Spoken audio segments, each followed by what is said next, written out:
Hello everyone, my name is Joshua Lagan. I would like to welcome you all to sportsnetworker.com. I have a very special guest with me today, Pat Williams, co-founder and senior vice president of the Orlando Magic. Mr. Williams, thank you so much for agreeing to speak with me today. Thank you, Josh. Nice to be with you. Thanks for setting this up. Pat, I would really like the viewers to be able to learn about you and your career, so please tell us about how you got to this point, about your time at Wake Forest, maybe what interested you in a sports business. Just tell us some about your career background. Well, I grew up in a sports-oriented home in Wilmington, Delaware. My dad was a high school coach and teacher, so that was kind of the setting that I grew up in. I went to my first Major League Baseball game when I was 7 years old, fell in love with the sights and the sound and the smell of baseball, and that really inspired me. And from that point on, at the age of 7, I knew exactly what I wanted to do with my life. I wanted to be a ball player, and I had those opportunities through high school and college, into the pros. I spent 7 years in the Phillies system, so my roots are in baseball. But then 44 years ago this summer, I got a call from Jack Ramsey, who was then the general manager of the 76ers, and he was about to become the coach. He needed somebody to run his front office while he was away coaching. So he offered me that position, and at age 28, I left the Phillies organization and joined the 76ers for that season. And here I am 44 years later with stops in Chicago, Atlanta, back to Philadelphia, and the last 26 years here in Orlando. So a lot has happened in a long period now, because it's 50 years ago this summer that it all started for me in pro sports. But I've been able to live out my boyhood fantasies. This is what I always dreamed about as a young kid, and for 50 years I've gotten to do it. How did you feel transitioning from baseball to basketball, and was that a big change? Well, the principles are the same. You know, you've got X number of seats, and you want to fill them with fans and entertain them, make it fun for them, and win games. I have found the NBA to be a little more streamlined. You've got half the home games, baseball, and you've got half the seats to fill. So I think basketball is probably a little more simple's not the word, but the goals or the mission is a little bit more refined or clearer or smaller in that regard. Baseball is a long season, starting April all the way through September. But I enjoyed my time in both of them and continue to enjoy my years in the NBA. It's been a wonderful experience for me in both areas. Well, as you mentioned, it was a childhood fantasy for you. I think it's a fantasy for a lot of us as well to become general managers or work on the team side. So I was hoping you could talk about getting named the general manager of the Chicago Bulls at 29 years old and the steps and the effort to get there. Well, I'd spent that 1 year in Philadelphia, as I mentioned, as the business manager, while Jack Ramsey was GMing and coaching the team. And then in the summer of 1969, at the 1 year mark in Philadelphia, seemingly out of a clear blue sky, I heard from the owners of the Chicago Bulls. They were looking for a new GM, and they brought me out for an interview. Fortunately, it went well, and they hired me at age 29, and I left Philadelphia, moved to Chicago in late August of 69, and we put shoe leather to the pavement immediately. Had a lot of work to do to catch up and get ready for the season, but that led to 4 fascinating years in Chicago. We had good teams and made the playoffs and began to spark interest in Chicago in pro basketball, which had not really happened over the years, and we made a lot of good headway, and I think laid the groundwork for all the good things that have happened in pro basketball since then in Chicago. But I love my time in Chicago, love the city of Chicago, still love to go back to Chicago, and aside from the winter time, it's probably my favorite city in America in many ways. It's incredible. I mean, it shows how hard you worked and how well you worked to be able to be in that position after only 1 year. So props for that. I was hoping, when I was looking online about you co-founding the Orlando Magic, one word that I saw in a lot of the articles was vision. You kept talking about your vision for putting the Magic in Orlando. So I was hoping you could talk about what that vision was and the difficulties you had to overcome to accomplish that. I'd spent 12 years with the 76ers, including that championship season in '83, but by the time the mid '80s came, '85, '86, I was getting restless and needed a new challenge. And I think the greatest challenge in sports, and comes along very rarely, and the opportunities are not common, but that is to play a role in starting up your own team from scratch, an expansion team. So we moved down here with my family, hit the ground running in June of 1986 with this enormous mission or vision of trying to bring pro basketball to Orlando. The problem was Orlando in 1986 was not a major city at that point. It was growing and had a great future. There'd never been major league sports in Orlando. There was no building to play in, and the league hadn't agreed to add more teams. So aside from that, it was absolutely secure. But we worked hard for those 10 months from June of '86 to April of '87, trying to rally the community, get the funding in place to build the building, get our ownership stabilized, and convince the NBA to look at Orlando not just at the moment, but 10 years down the road, 20 years down the road, 30 years down the road, just to envision what could happen. Yeah. Well, it's all happening. Orlando has become a major market. It's the #1 tourist destination in the world and continues to grow with no end in sight. And so it was a very, very exciting time in my life to plant the vision and go after a very difficult goal and see it come to fruition. And now all that's happened is we get ready for our 24th season as an active team. It's rewarding, and I think as the years go on, it means a lot more each year. As a huge Magic fan, and on behalf of Magic fans around the world, thank you. You're welcome, sir. David Stern, I read a quote by him. He said that you pestered the NBA into allowing a team in Orlando. Do you have any comment on that? Yeah, we pushed hard, and we kept David on his toes through all that period. And that was a major moment in NBA history when they brought in 4 teams. I mean, that had never happened before. It just was highly unusual in any sport. And that's when Miami, Orlando, Charlotte the first time, and Minnesota came as expansion teams. And they've added a lot to the league.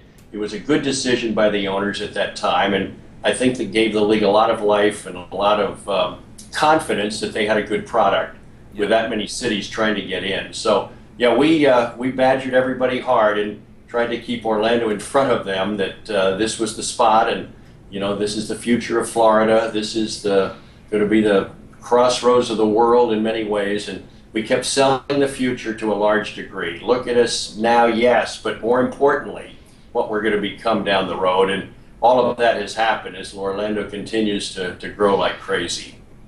How did they feel about 2 expansion teams both being in Florida? Was that a problem at all?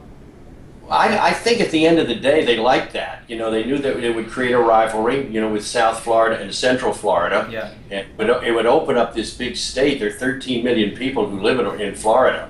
And it did not have a history of basketball at all. And now suddenly Florida has become an outstanding basketball state with enormous interest, great coverage. And so I think it was definitely the right decision to put 2 teams in Florida.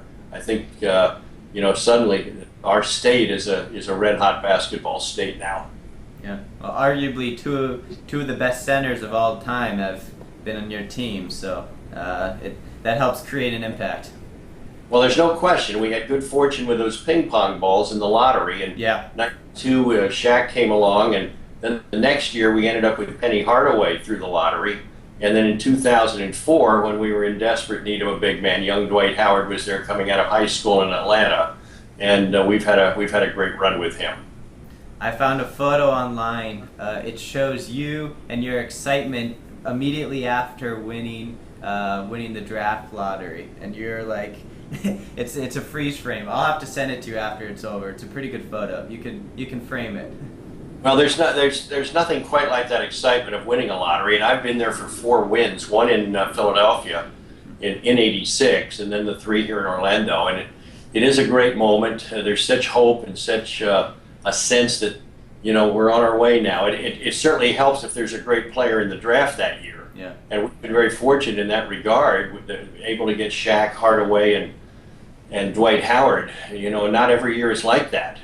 But we've hit the jackpot in the right years. Do you see the NBA staying with that system long term? Yes, I do. It's designed to make teams play hard all the way through the end of the year. Yeah. It's awfully easy in this business because one player can turn you around real quick. Yeah. It can be very tempting. The odds of a coin flip are 50-50, but now you've got a 25% chance of winning the lottery, even if you have the worst record. There's no perfect way to do this, but it's designed really to make sure that all 30 teams are playing hard down the stretch and not making a mockery of the game. Yeah. Well, it seems to be working so far. NBA only continues to grow, so. All right. Well, the growth of the sport is enormous, and internationally as well.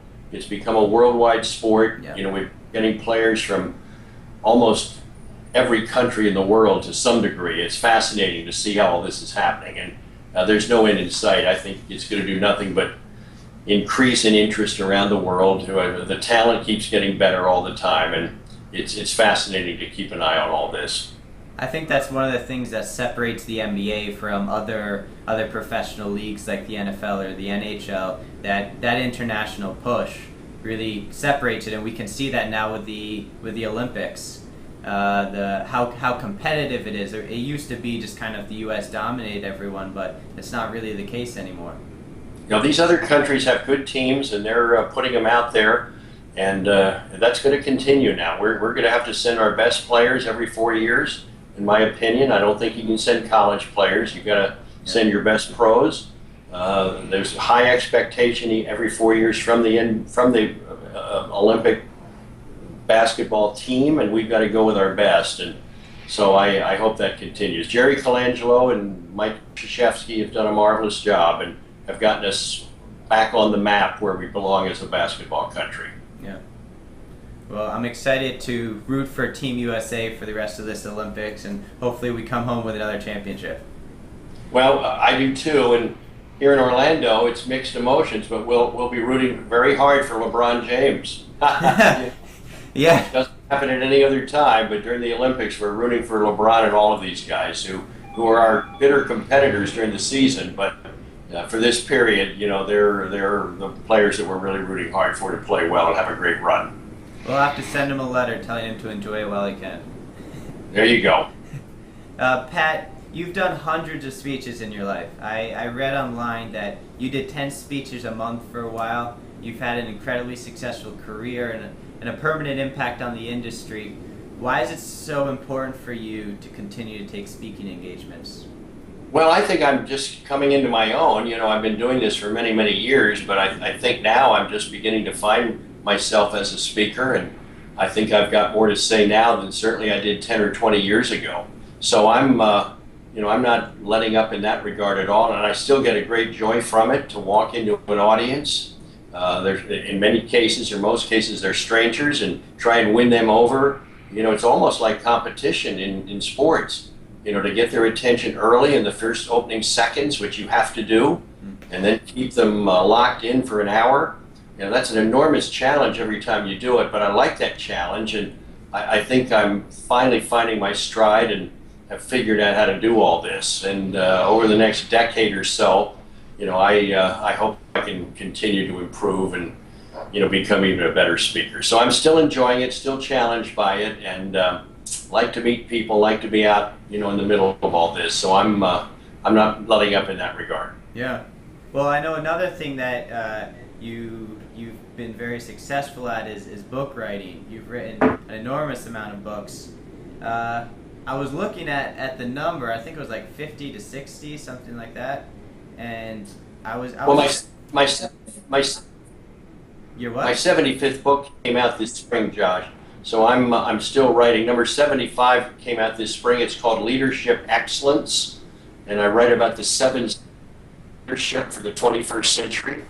Bobby Bowden, the coach, and Tommy Franks, the general, wrote the forwards for us, and we've had a very good response to that book. It's in bookstores now and up on Amazon, and it's at this point in my life, it's the ultimate look at leadership. So we've had a good time putting that book together, and it's doing well. So you've written pretty much a book a year. I mean, not that you were writing when you were an infant, but 75 books. Hello? So do you find that the books are, is it hard to keep them different and keep them from overlapping, or are you finding you're coming up with new ideas and able to keep them all unique? Oh, I'm probably overpublished, but I can't help myself there. As long as I've got something I think is important to say, I'm pushing forward. So I still have other books in the pipeline I want to write, and as long as there's a publisher. You're 72 years old. Why haven't you retired yet from the? Well, I will never retire. I'm doing now what I would be doing in my retirement. Everything I'm doing every day is what I want to be doing. I'm not a golfer. I'm not a fisherman. Not a stamp collector. My wife would go nuts if I'm hanging around the house, and I would go nuts as well. So I'm a lifer. I'll be here until my last breath, and have no plans to retire. I think the best years of your life should be from 70 to 90. You've got experience. Your children are raised. You've got a lot more knowledge and input. You've got a lot more wisdom. So I think that 20-year period from 70 to 90 should be your most productive if your health is good. Yeah. If you stay in shape and or avoid major illness. So those are my plans at this point. And I think also when you've proven yourself as much as you have, that's when people start listening and they take the time to hear what you have to say and learn from your wisdom. Well, I think so. I think that's why I think you should have your greatest influence in this period, this 20-year period. Yeah. So I enjoyed doing that. I've been through so many experiences and had so many people who have invested in me, and I want to now invest back down into the younger generation. So that's important to me at this point in my life. Yeah. Pat, this is a difficult question, but I was hoping to talk with you a little bit about your battle with cancer. I just want to reiterate again that you've inspired me and a lot of other people that I've talked to, and I was hoping to ask you just how you've stayed so optimistic and positive during it with your slogan, "The mission is remission," and has your faith played any role in that? Oh, definitely, that's the case, Josh. I was diagnosed about 18 months ago with multiple myeloma. I'd never heard of it. It's cancer of the bone marrow, basically. And boy, that was a shock when I got that word. It came through a routine physical, and they saw something in my blood work that wasn't right. So I've been in that cancer battle for the last 18 months, but we're doing well. I had a stem cell transplant in February, which helped enormously, and the treatments have all gone well. I feel good. My energy level is good. I'm keeping up a normal life, and I'm grateful for that. So, and I learned early on when this diagnosis was made, two things: stay optimistic, stay positive, and listen to your doctors. They're the pros, and go with them. So I've been good at that. I've kept my spirits up, and I felt that the Lord had a reason for this, and I can see now I've been thrust out in many ways, as a spokesperson for cancer, cancer research. I'm on the Multiple Myeloma Research Foundation board. Listen, 18 months ago, I never heard of it, and now I'm right in the middle of it. So I think the Lord has called me into this cancer battle, and I'm prepared to do what I can to help. And in the meantime, the best thing I learned was to go on with your life. Don't sit around and mope and argue with God about why it happened and feel sorry for yourself. Keep on with life. Tuck in the medical treatments around it, and stay engaged, stay occupied, and don't get down. That could be a real deadly problem with cancer. So that's how I've gone about it, and try and encourage others to do the same. Well, it's a testimony to the rest of us of how to keep going in tough circumstances. So I appreciate your ministry in that, really. Thank you. I feel it is a ministry. I feel that, initially it was, Lord, why would you do this? And but as time went on, I could see that God never promises us a red carpet every day and roses strewn at our feet. That there are setbacks and difficulties, but through them, I think we learn, we grow. I think we're more teachable. I think through the tough times, we really develop as people, and we shouldn't run from that, but learn from it, and don't waste those tough times, because when you get on the other side, you're a better person for it. Yeah. Well, people have been listening, so we appreciate your message. My last question for you is, I was hoping you could give some advice to the young people who are trying to break into the sports business industry. What's some of the wisdom that you've learned that you could partake onto us? Well, get a good education, there's no question. And, college education, plan on a master's degree right away. And these days you can get a double master's in sports administration as well as your MBA. And by the time you're 24 years old, your formal education is locked in. And that's so important. So I really encourage that. But most importantly, to really be good at this, you got to love sports. You got to study it. You've got to be on top of things. You got to follow it closely and really learn the business. You've got to be a reader and really love this business and learn everything you can about it, not just the sport you want to go into, but other sports as well. If that's your profession, you've got to be knowledgeable and know what's going on every day and stay on top of everything. And so I think that's vitally important. And don't get discouraged because it's tough to get into the business. There are not that many job openings and everybody's fighting to get one of them. Internships are important. I advise young people all the time, whenever you can get internships, take them, because people can see you under fire, they can learn about you and see how you work. So if a permanent job opens, the intern usually has an advantage. So those are a few thoughts that come to my mind, Josh. Yeah. Well, it's great advice, and being one of those young people in the sports business industry, it speaks to me and is a good reminder. So, Pat, thank you again so much for your time. I really appreciate you speaking with us and imparting your wisdom onto us. Thank you, Josh. I wish you all the best. Thanks for setting this up. Awesome. Have a great day, Pat. You too. Bye-bye.